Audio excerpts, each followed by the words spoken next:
Hello friends, கலாஸ் ரெசிபியில் இன்றைக்கி சிம்பிளாக பன்னீர் மசாலா செய்ய போகிறோம். இது குயிக்காக 10 நிமிஷத்தில் பண்ணிடலாங்க. டேஸ்ட் அவ்வளோ சூப்பராக இருக்கும்.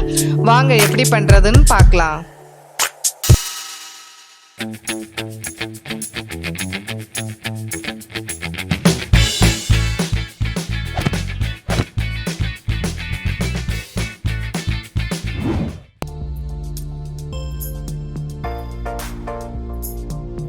மீடியம் சைஸ் 3 தக்காளி சுடுதண்ணியில் போட்டு வச்சுருங்க. இது இருக்கட்டும். 25 பல்லு பூண்டு எடுத்து இடித்து வச்சுக்கோங்க. கடாயில் கொஞ்சம் ஆயில் சேர்த்துட்டு ஒரு மீடியம் சைஸ் குடமிளகாய் கட் பண்ணி வச்சுருக்கோம். அதை இது கூட சேர்த்து நல்லா வதக்கிக்கோங்க. இதை வதக்கிட்டோம், தனியாக எடுத்து வச்சிடலாம். அதே கடாயில் கொஞ்சம் எக்ஸ்ட்ராவாக ஆயில் சேர்த்துக்கோங்க.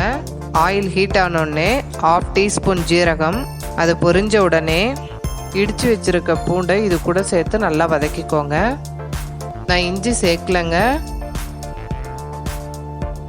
பூண்டு வதங்கின உடனே கட் பண்ணி வச்சுருக்க 2 மீடியம் சைஸ் வெங்காயத்தை இது கூட சேர்த்து அதையும் நல்லா வதக்கிக்கோங்க.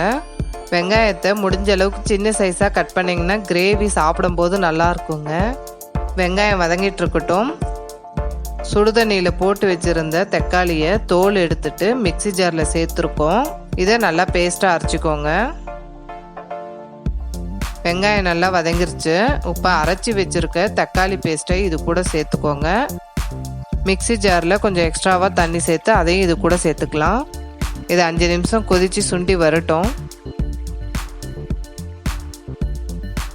இதுக்கு தேவையான உப்பு, 1/4 டீஸ்பூன் மஞ்சத்தூள், 1/2 டீஸ்பூன் மிளகாய்த்தூள், 3/4 டீஸ்பூன் கொத்தமல்லி தூள், 1/4 டீஸ்பூன் ஜீரகத்தூள், 3/4 டீஸ்பூன் கரம் மசாலா. இது எல்லாத்தையும் சேர்த்து நல்லா கலந்து விட்டுக்கோங்க. மசாலாவுடைய ராஸ்மல் போன உடனே பாலை காய்ச்சி ஆற வச்சுருக்கோம். அது மேலே இருக்கிற பாலை எடுத்து இது கூட சேர்த்துக்கோங்க. 1லேருந்து 2 குழிக்கரண்டி சேர்க்கலாங்க, நல்லாயிருக்கும். தயிர் 1 குழிக்கரண்டி, அதிகமாக சேர்க்காதீங்க. இது எல்லாத்தையும் நல்லா கலந்து விட்டுக்கோங்க. ஒரு கொதி வந்தாவே போதும்.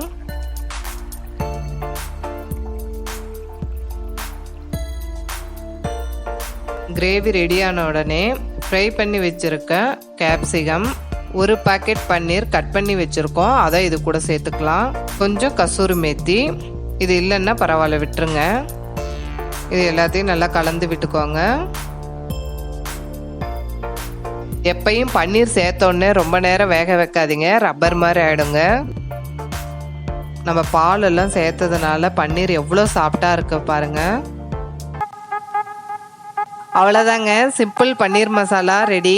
இது ரொம்ப டேஸ்ட்டாக இருக்கும். நீங்கள் ட்ரை பண்ணி பார்த்துட்டு உங்களுடைய கமெண்ட்ஸை எனக்கு ஷேர் பண்ணுங்கள். இந்த வீடியோ உங்களுக்கு பிடிச்சிருந்ததுன்னா கலாஸ் ரெசிபிக்கு சப்ஸ்கிரைப் பண்ணுங்கள். பெல் ஐக்கானை கிளிக் பண்ண மறந்துடாதீங்க.